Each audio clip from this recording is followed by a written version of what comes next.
Наташа Комиссарова и добро пожаловать на канал. Сегодня я расскажу вам про свои готовые работы за осень. Некоторые из них вы видели в сыром виде, некоторые новые. Но прежде чем приступить к этому, я хотела бы поблагодарить всех, кто присоединился к каналу за последний месяц-два. Это довольно большое количество человек, как для меня, как для моего канала. Это более 2000 уже человек подписчиков. И я думаю, что по правилам хорошего тона мне неплохо было бы представиться, рассказать немного о себе, рассказать про канал, зачем он, как он появился и что будет, наверное.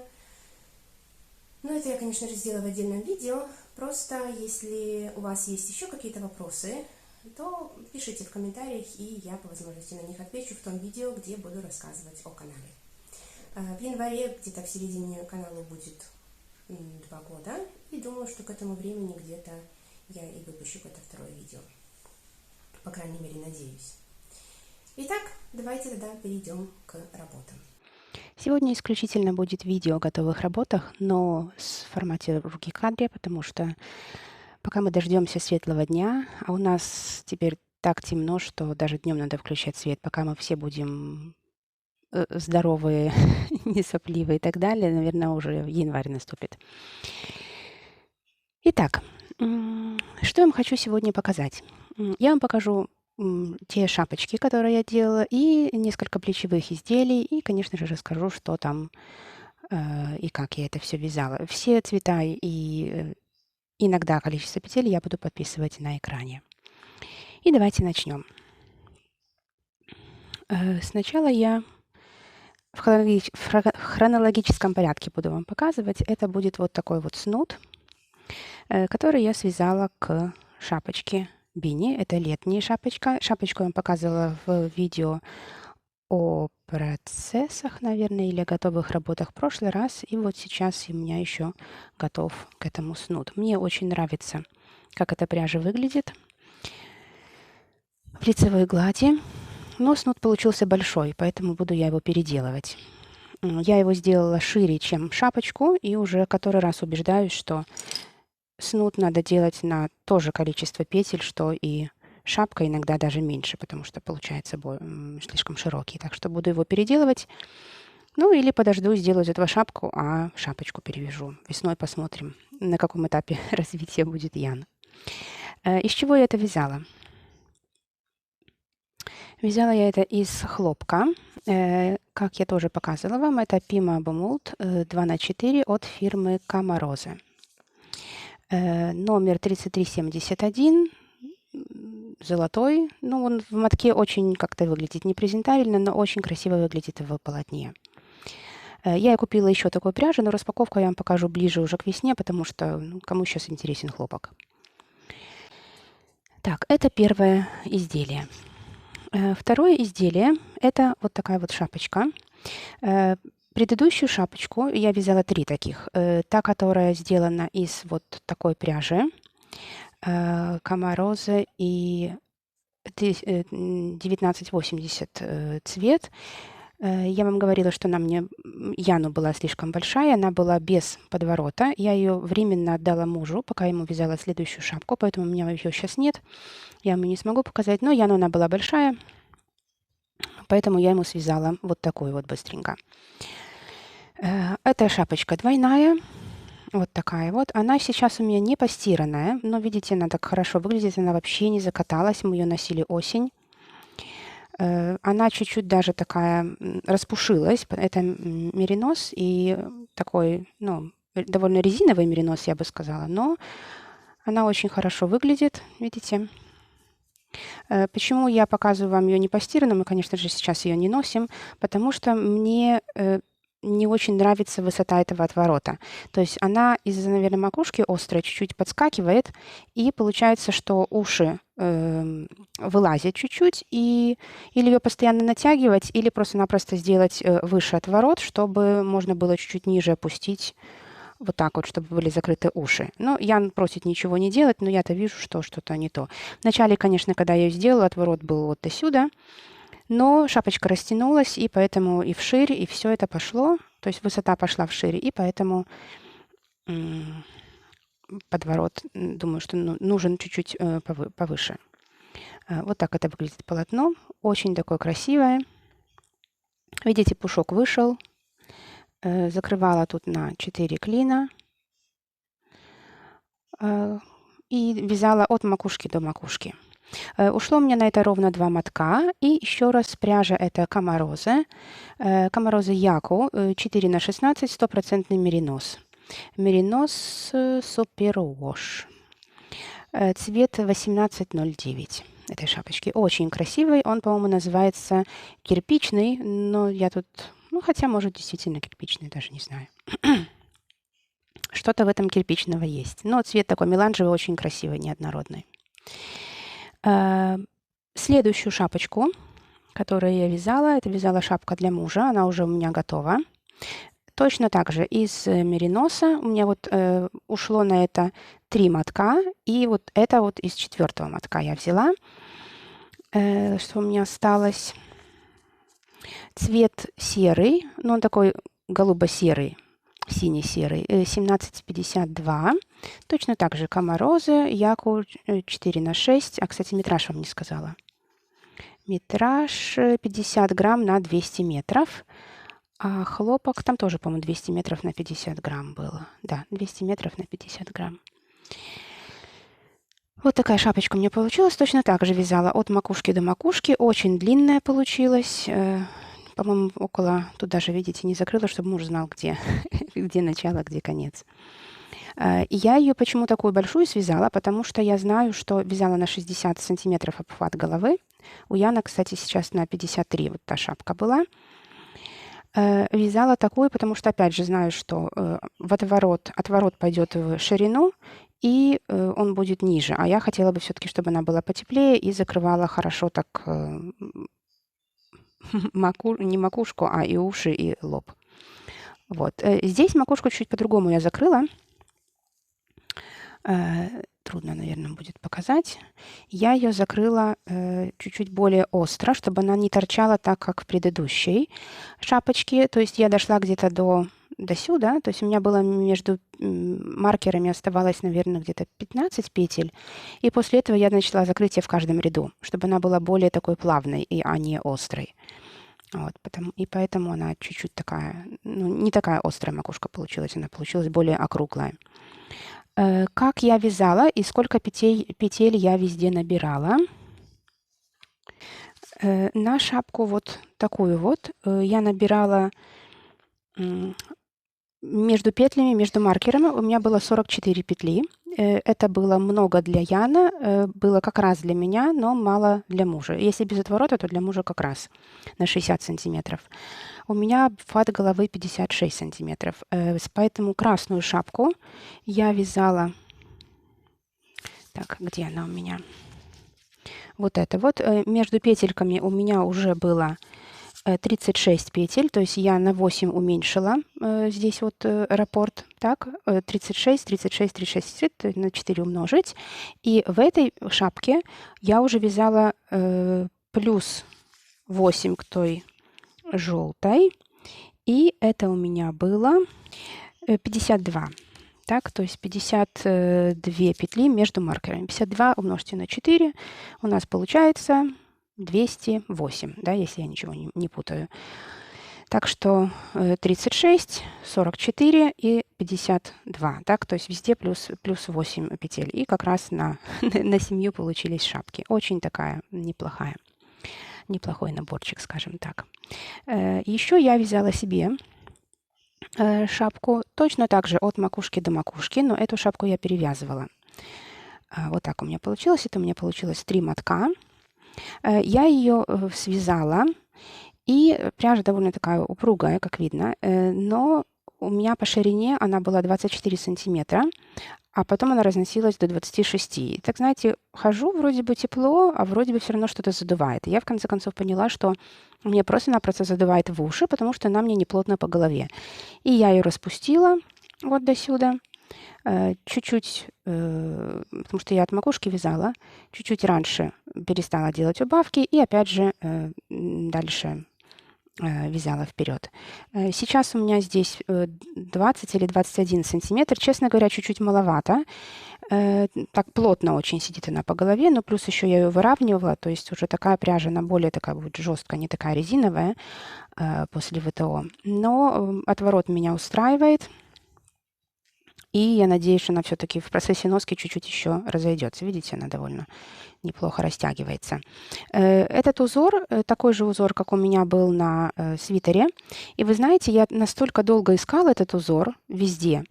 Это узор от свитера от Sadness Garn, розового такого. Ну, у меня есть такой белый свитер из Drops Safran. И какое же было мое удивление, то есть я нашла это на в каком-то влоге, не помню где, сделала себе скриншот. И каково было мое удивление, когда я нашла точно такой же узор в бесплатном описании от Garn Studio, это от Drops. У них даже в 2 изделиях есть схема на именно такой узор. То есть у них есть шапка и шарфик, связанный таким узором. Я вам оставлю ссылку в инфобоксе. Если вам интересно, можете перейти. Очень удивилась, серьезно, как-то не ожидала, честно говоря. То есть он в свободном доступе есть, и не надо было так мучиться и искать это все. Из чего я вязала? Вязала я это из пряжи, вот у меня сколько вывязано уже, Simila Cable Collection. Это от BC Garn пряжа. А цвет, сейчас вам скажу, это не тот, тут 14, там, наверное, будет 20. А это был цвет не 11, 22. Вот. У меня как раз 3 мотка ушло на это. Вот они. Вот такая вот пряжа, второй цвет. Рекомендую, это 145 на 50 грамм, 145 метров на 50 грамм. Органическая шерсть, 100% шерсть, очень мягенькая, очень такая, очень приятная, но это шнурок, это такая цепочка, и на любителя, честно говоря. Я люблю, когда петельки ровные, когда они такие вот прям очень красивые, как вот, например, в этом мериносе. А здесь они, ну, кто в лес, кто по дрова. То есть, конечно, оно свою какую-то прелесть имеет, но не знаю. Сейчас вам покажу остальные изделия с этой пряжи. Ну, это так, кому такое нравится. Что у нас по спицам? Спицы рекомендуют 4-5. Самое интересное, что оригинально на метке рекомендовали спицы 5-6. Потом, видите ли, они это исправили на 4-5, а на странице их, я думала, что, кстати, ее закончили выпускать, но нет, она есть в полном объеме на странице, даже у нас в некоторых магазинах все еще есть, просто нету в том магазине, где я обычно это покупаю. Наверное, не знаю, или не ходовая, просто хотели избавиться от остатков. На странице уже официальном от BC Garn там дают спицы 3-4 миллиметра. То есть даже сам производитель не знает толком, на каком размере спиц это вязать. Так, от макушки до макушки у меня здесь 68 сантиметров. И для меня это так более-менее нормальная длина, нормальный отворот, по крайней мере, здесь. Так. И раз уже мы говорим про шерсть, давайте я вам туда покажу остальные свитера, которые у меня были шерсти, а потом уже хлопковые покажу. Кстати, еще про шапки. Я вам покажу шапочку, которую я когда-то Яну вязала. Я ее довязала вот здесь вот, с этой стороны. Довязала это, я вязала из Drops Merino Extra Fine, и у меня не хватило мотка на снуд тогда еще.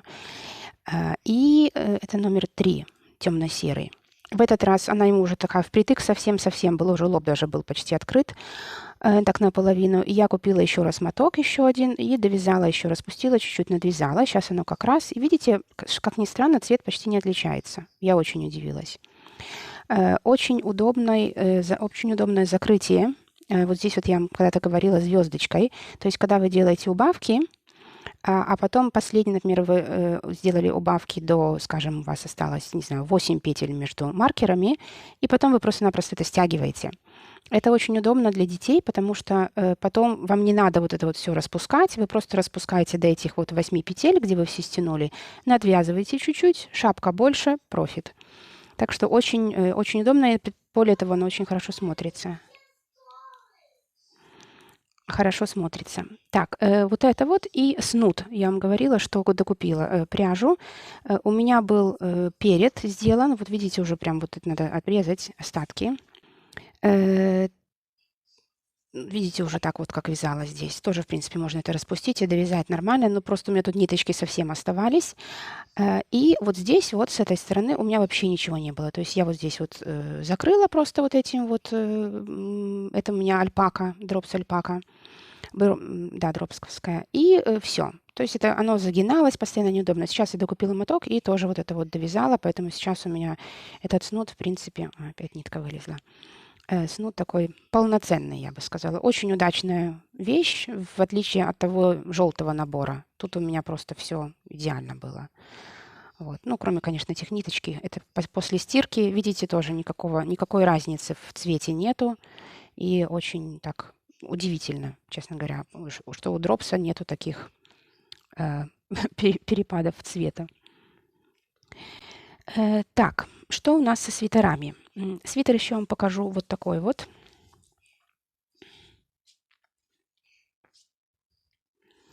Свитер регланом погон. И сделала наша система корабли, то сделала еще ему якорь такой. Ну, это наклейка, ее, конечно, надо утюгом приклеивать, но если бы я тут утюгом приклеила, то у меня, скорее всего, пряжа, не знаю, или сгорела, или валялась бы, не знаю, что бы с ней сделала.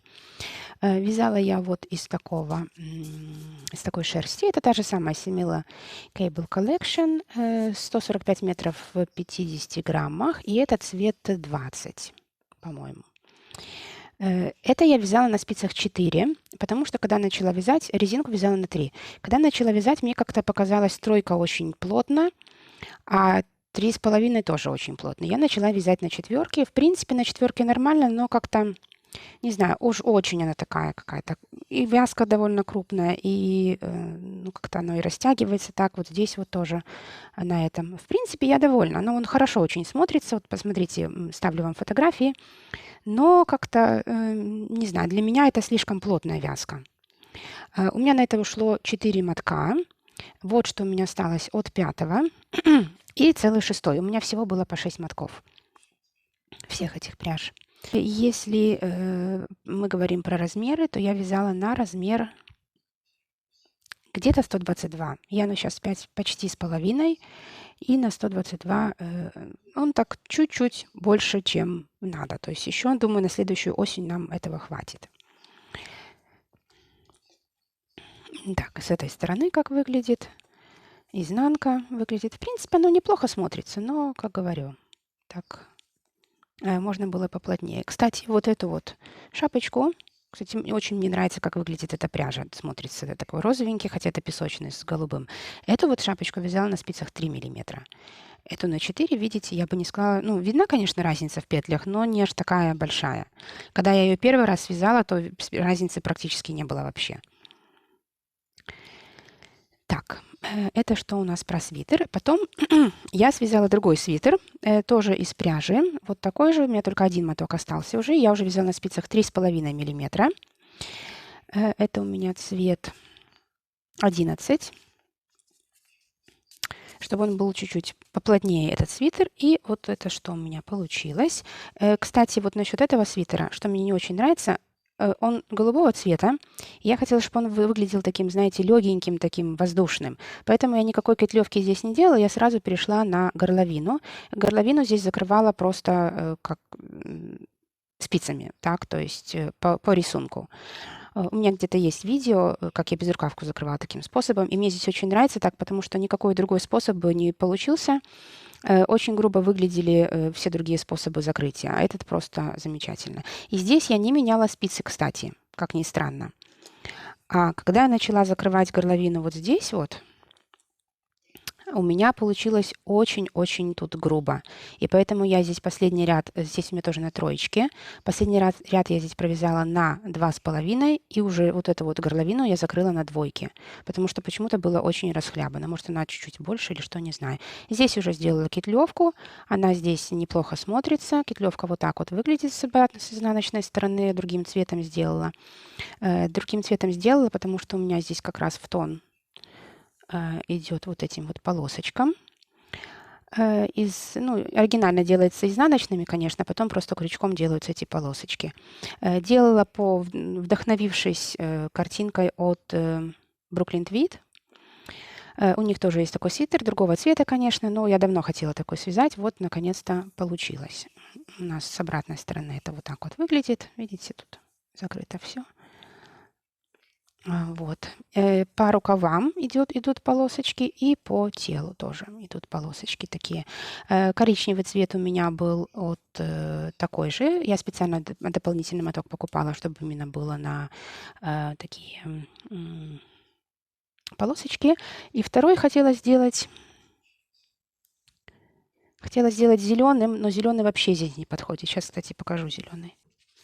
Вот из такого вот я даже начала делать полосочки, но он слишком яркий. У меня таких тоже 6 мотков. Это, кстати, цвет 19, но он здесь вообще не подходил, этот цвет.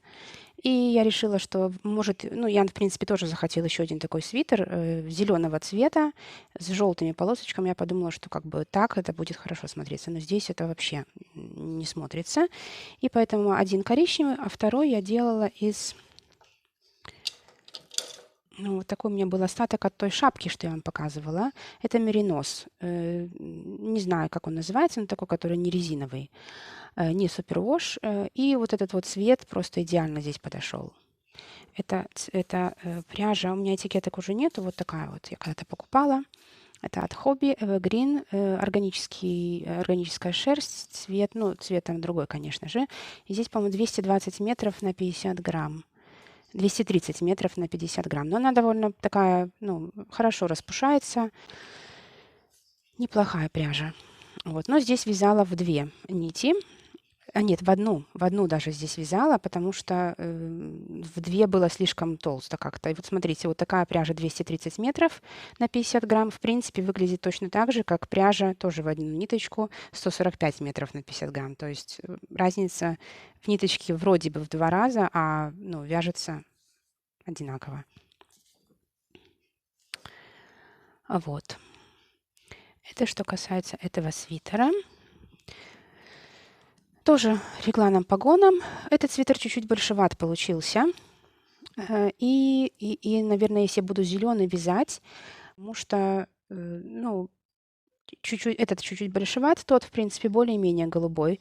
Может, по размерам голубого свяжу из зеленого только на троечке, ну или там 3,5, то как раз будет. Вот. Вот такой у нас второй свитер. Мы его носили. Единственное, что, знаете, видите, как пряжа выглядит. Она довольно для ребенка, как это сказать, вот эти вот петельки, видите, они неровные, и за счет этого они вытаскиваются. То есть где-то в каком-то тут месте уже была вот эта вот вытяжка, вытянутая петля. Надо было ее закатывать обратно, делать как-то. То есть она такая, ну, нежная, но она очень мягкая. Вообще вот эта вот вся пряжа. Очень мягкая, очень такая эластичная. Для детей вообще была бы замечательная. На какие-то шапки она абсолютно не колется, несмотря на то, что это шерсть. Так что очень положительно. Единственное, что надо с ней научиться работать, потому что она, ну, такая, она очень растягивается, довольно резиновая. Не знаю почему, кстати. Все стирала руками, боюсь стирать это в машинке, потому что боюсь, что просто-напросто сваляется. Так что вот такое у нас еще одно изделие. И последнее изделие – это хлопок, с которым я долго мучилась. Это вот такой вот свитер. Да, он по-другому выглядит, потому что я его тоже перевязала. Я когда вам показывала, у меня здесь были, если помните, такие полосы, потому что мне не хватило. Мы когда начали его носить, этот свитер,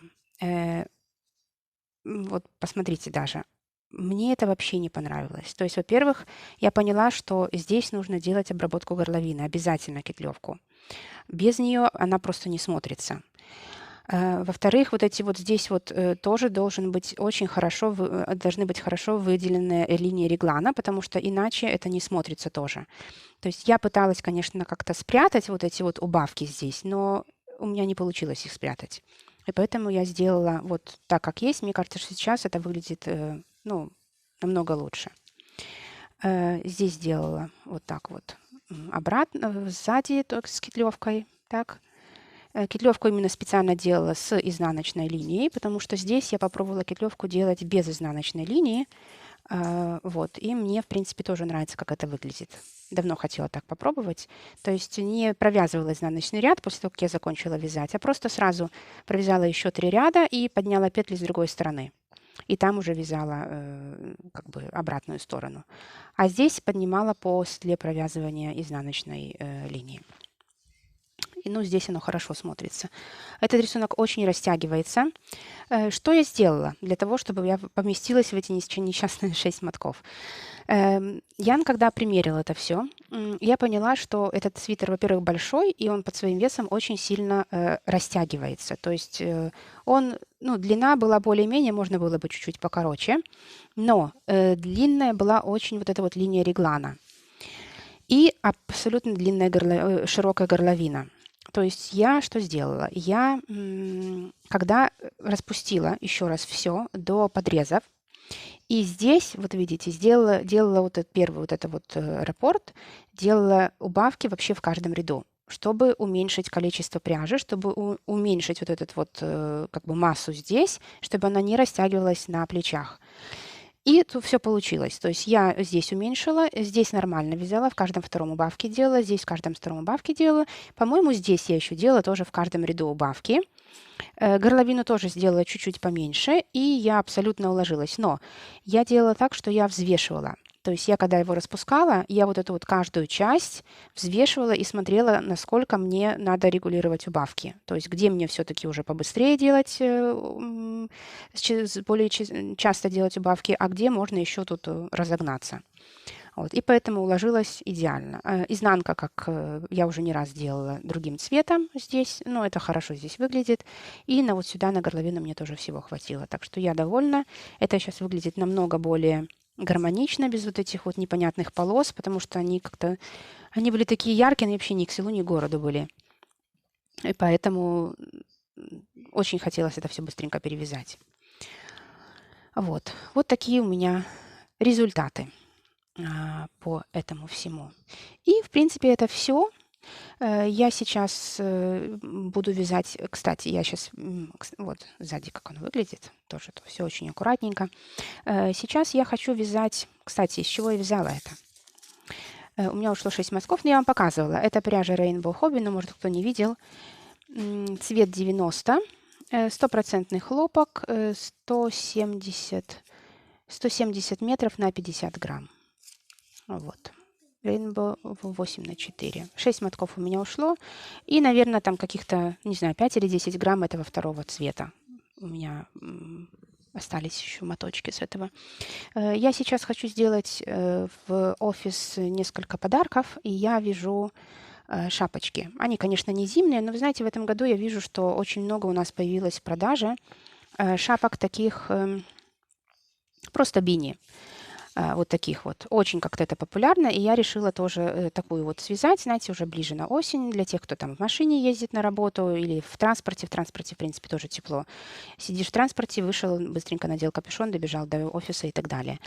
Вяжу из пряжи Drops Nord, ту, которую я вам показывала, которую я купила на носки, но что-то я с носками разобраться не могу. Я хочу носки связать с пяткой бумеранг и резинкой 2×2 верхнюю часть. Мастер-классы я не могу на такие носки найти, то есть все вяжут или как-то она другая называется, пятка бабушкина или как-то по-другому, но я хочу именно бумеранг попробовать. Но пока я разберусь, в общем, у меня все равно пряжи много достаточно, так что разберусь. Этот цвет у меня 21, у меня 5 цветов такой пряжи, и я ее всю пущу на шапочки, потому что мне надо 4 штуки связать. Как раз все, кроме ярко-синего, у меня уйдут на эти шапочки.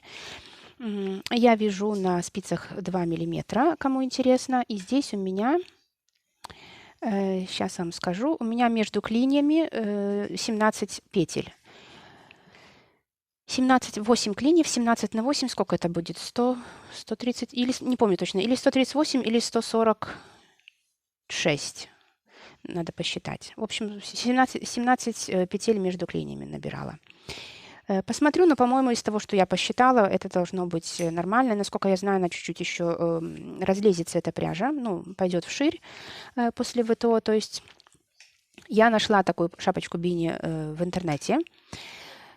и посмотрела, какие там параметры, то есть размеры. И там та шапочка была шириной в 23,5, по-моему, сантиметра, а высотой 25. 23,5 это, конечно, чуть перебор, мне кажется, но так 23-22 было бы как раз. Ну и высоту тоже 25, чтобы она аж не была такой, знаете, как для плавания, чтобы совсем по голове не было. И, ну, посмотрю, как у меня получится. Я показываю вам сейчас это, потому что я их отдам, я это вяжу к Рождеству, и у меня уже не будет их, уже даже в Новом году не будет, то есть я их всех отдам. Но полотно, я, честно говоря, первый раз вяжу из этой пряжи, полотно мне очень нравится. Пряжа чуть-чуть так покалывает, наверное, здесь альпака дает свое, но мне очень нравится, как выглядит полотно. Петельки очень ровные, очень красивые, и, ну, посмотрим, как еще после ВТО, но оно даже не очень такое, знаете, прозрачное. Вот тут у меня белый стол, я не могу сказать, что оно сильно там... То есть если так, нормально, видите, натянуть, конечно, будет, но оно еще разойдется, распушится после стирки, я думаю. Вот, так что неплохая такая будет шапочка. Довольно теплая. У нас такая зима, знаете, до сих пор температура ниже нуля не упала. Вот сегодня первый снег идет, и, в принципе, передают уже там минус какой-то ночью. А так у нас постоянно плюс. Что я хотела сказать? 21 цвет, если кто не помнит, ну, думаю, что все знают эту пряжу. 50 грамм, 170 метров. И 75 альпака, 30 полиамид и 25% шерсть. Опять же, это такая носочная пряжа, но думаю, что она будет очень хорошо и на шапке. Мне писали, что в комментариях, что это хорошо тоже и на шапке, на другие любые другие изделия. Так что думаю, что износостойкость будет хорошая. И не знаю, честно говоря, можно это стирать в машинке или нет. Просто хочется, чтобы... Наверное, нет, скорее всего, сваляется. Чтобы люди, которые будут это носить, как бы как можно меньше, ну, не то, что заботились о стирке и так далее, но как бы, чтобы она подольше прослужила. Вот. Ну, и она довольно теплая, я уже так смотрю даже на нее. Вот. И, в принципе, это все, что я хочу вязать. Я вам покажу уже в видео о процессах. А хочу я вязать, у меня очень много таких, скажем, полуфабрикатов. Например, шапка, только подклад, который есть, верхнюю часть можно связать от той оранжевой, например. У меня остался еще один, например, тоже верх надо связать подклад. Я хочу несколько свитеров распустить, переделать. Я, конечно, к этому сделаю отдельное видео. К одному один свитер Drops Safran, второй из Bomul Lin от Drops. Это будут отдельное видео. Но хочу пока поработать с этим, потому что, в принципе, у меня все уже. Я все сделала, что хотела. И, наверное, потихонечку уже буду готовиться к весне. Тоже пару свитеров надо связать хлопковых. В общем, все, что будет, я покажу вам уже в следующем видео после Нового года, ближе к весне, наверное. А так, спасибо большое за внимание. Всех с наступающим Новым годом. Надеюсь, все-таки он будет более радостным, все-таки легким, чем предыдущие, сколько уже даже считать трудно, сколько лет. Мы все живем в каком-то непонятном стрессе, то одно, то второе, и все-таки хочется, чтобы что-то было, знаете, просто работать, и чтобы все было хорошо, и не задумываться про, не знаю, судьбу человечества и мир во всем мире. А мира очень, очень нужен. Вот, поэтому желаю вам, чтобы встретили вы Новый год со своими близкими и дружно, чтобы все было хорошо, и чтобы все было тоже хорошо в следующем году. Всем нам мира и добра всем. Спасибо за внимание и до новых встреч!